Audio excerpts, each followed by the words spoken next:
নমস্কাৰ দৰ্শকসকল অসম কেবিনেট বৈঠকৰ পিছত মাননীয় মুখ্যমন্ত্ৰী হিমন্ত বিশ্ব শৰ্মা ডাঙৰীয়াই সংবাদমেলযোগে কেইবাটাও গুৰুত্বপূৰ্ণ ঘোষণা কৰে। কেবিনেটৰ সিদ্ধান্তসমূহ তেখেতে সংবাদমেলযোগে ঘোষণা কৰিছে। আপোনালোকে সকলোবিলাক জানিব পাৰিব। প্ৰথমৰ পৰা শেষলৈকে চাই থাকক। অধ্যক্ষৰ দায়িত্ব মই বহন কৰিছিলোঁ। মই মুখ্যমন্ত্ৰী হোৱাৰ পিছত এই সমিতিখনৰ অধ্যক্ষৰ দায়িত্ব ৰণোজ পেগু ডাঙৰীয়াই গ্ৰহণ কৰে আৰু কেশৱ মহন্ত ডাঙৰীয়া ইয়াৰ সদস্য আছিলে, সঞ্জয় কিষাণ ডাঙৰীয়া ইয়াৰ সদস্য আছিলে। পৰৱৰ্তী সময়ত এই মন্ত্ৰীসভাৰ কমিটিখনত সঞ্জয় কিষাণ ডাঙৰীয়াৰ স্থানত পীযুষ হাজৰিকা জড়িত হয়।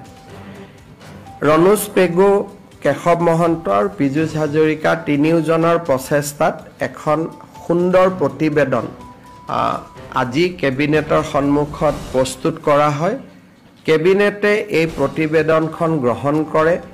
মন্ত্ৰীসভাৰ তিনিওগৰাকী গোটৰ সদস্যক ধন্যবাদ জনায় আৰু আমি আশা কৰোঁ যে এই প্ৰতিবেদনখনে আমাৰ 6 জনগোষ্ঠীৰ আশা আকাংক্ষাক প্ৰতিনিধিত্ব কৰিব পাৰিব আৰু সমান্তৰালভাৱে বৰ্তমানৰ জনজাতি লোকসকলৰো কোনো ক্ষতি নোহোৱাকৈ বা তেওঁলোকৰ কোনো অসুবিধা নোহোৱাকৈ আমি এই 6 জনগোষ্ঠীৰ আশা আকাংক্ষা পূৰণ কৰিব পাৰিম।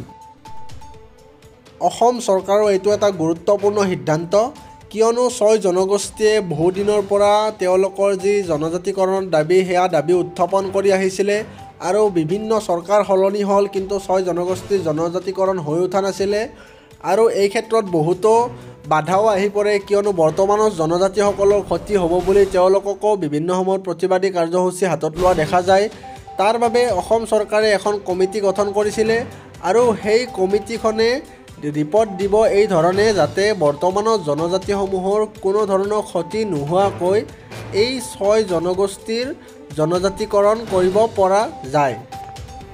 আমাৰ লক্ষ্য আছিল যাতে এই গোটেই প্ৰক্ৰিয়াটোত বৰ্তমানৰ জনজাতিসকলৰ কোনো ক্ষতি হ'ব নালাগে আৰু লগে লগে বা সমান্তৰালভাৱে 6 জনগোষ্ঠীৰ আশা আকাংক্ষাও বাস্তৱত ৰূপায়িত হ'ব লাগে।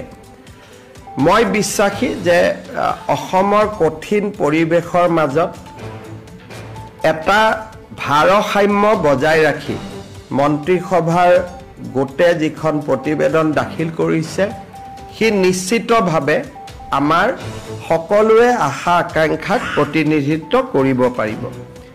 বিধানসভা চলি থকাৰ কাৰণে এই প্ৰতিবেদনখন আমি সাংবাদিকসকলৰ হাতত দিব বিচৰা নাই, যদিও কেবিনেটে তাক অনুমোদন জনায়।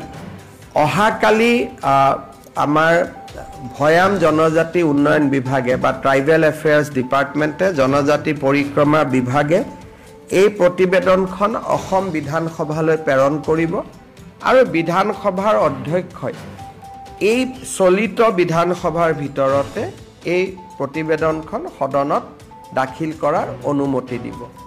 বিধানসভাত কোনদিনা আহিব তাক সিদ্ধান্ত লোৱাৰ দায়িত্ব অধ্যক্ষৰ, আমি ক'ব নোৱাৰোঁ, কিন্তু অধ্যক্ষ মহোদয়ক আমি অনুৰোধ জনাম যাতে চলিত অধিৱেশন যি 29 তাৰিখে শেষ হ'ব তাৰ পূৰ্বেই যাতে সদনত এই প্ৰতিবেদনখন ৰাখিবলৈ বা প্ৰতিবেদনখন সদনৰ উপস্থাপন কৰিবলৈ আমাক যাতে অনুমতি দিয়ে আৰু মই নিশ্চিত যে অধ্যক্ষ মহোদয়ে নিশ্চিতভাৱে সেই অনুমতি প্ৰদান কৰিব। মুখ্যমন্ত্ৰীৰ গুৰুত্বপূৰ্ণ ঘোষণা যে এই চলিত বিধানসভাৰ শীতকালীন অধিৱেশনৰ মাজতেই 6 জনগোষ্ঠীৰ যি জনজাতিকৰণৰ প্ৰতিবেদনখন মন্ত্ৰীগোটৰ যি প্ৰতিবেদন সেই প্ৰতিবেদনখন বিধানসভাত দাখিল কৰিব আৰু বিধানসভাত দাখিল কৰাৰ পিছতেই সকলোবিলাক কথা আমি জানিব পাৰিম। 6 জনগোষ্ঠীক আচলতে কি ধৰণে জনজাতিকৰণ দিয়া হ'ব আৰু কি ধৰণে অন্য জনজাতিসকলৰ ক্ষতি নোহোৱাকৈ 6 জনগোষ্ঠীক সন্তুষ্ট কৰিব পৰা যাব। কেবিনেটত আজি আৰু এটা সৰু সিদ্ধান্ত লোৱা হয়। আপোনালোকে জানে যে বৃন্দাবনী বস্ত্ৰখন গুৱাহাটীত আনিবৰ বাবে আমি এটা বহল প্ৰয়াস আৰম্ভ কৰিছিলোঁ। লেটাৰ অফ ইণ্টেণ্ট ইতিমধ্যে স্বাক্ষৰ হয় যেতিয়া মই ব্ৰিটিছ মিউজিয়ামলৈ গৈছিলোঁ তাতে মই দেখা পাইছিলোঁ যে পশ্চিমৰ মিউজিয়ামসমূহত বহু আপুৰুগীয়া সম্পদ আছে। অসমৰ, ভাৰতৰ, বিদেশৰ আৰু যেনেকৈ লিঅ'নাৰ্ড দা ভিঞ্চিৰ পৰ্ট্ৰেটৰ পৰা বহুত সম্পত্তি আছে। আমি যদি গুৱাহাটীৰ মিউজিয়ামটো এটা ৱৰ্ল্ড ক্লাছ মিউজিয়াম কৰিব পাৰোঁ তেতিয়াহ'লে অকল বৃন্দাবনী বস্ত্ৰই নহয়, অসমৰ মানুহে নেদেখা, সকলোতো ফ্ৰান্সত যাব নোৱাৰে, সকলো ইংলেণ্ডত যাব নোৱাৰে, বহুত সামগ্ৰী মাজে মাজে আমি অসমলৈ আনি থাকিব পাৰিম। সেইকাৰণে আমি চেৰিকালচাৰত প্ৰথমতে এবিঘা মাটি আমি ৰাখিছিলোঁ। এতিয়া আমি 3 বিঘা মাটি আজি কেবিনেটে কালচাৰেল ডিপাৰ্টমেণ্টক এলট কৰিছে, যাতে আমাৰ মিউজিয়ামটো আৰু অলপ ডাঙৰ কৰি আৰু খুব চাইণ্টিফিকেলি আমি বনাব পাৰোঁ। আৰু মিউজিয়ামটো বনোৱাৰ সকলো খৰচ JSW ফাউণ্ডেশ্যনে দিব। কিন্তু আগতে আমি এবিঘা মাটিত অকল বৃন্দাবনী বস্ত্ৰৰ বাবে বনাব খুজিছিলোঁ। এতিয়া আমি 3 বিঘা মাটি লৈছোঁ, যাতে অলপ ডাঙৰ কৰি দেশ বিদেশৰ আপুৰুগীয়া সম্পত্তিবিলাক যাতে আমি ইয়াত আনি থাকিব পাৰোঁ।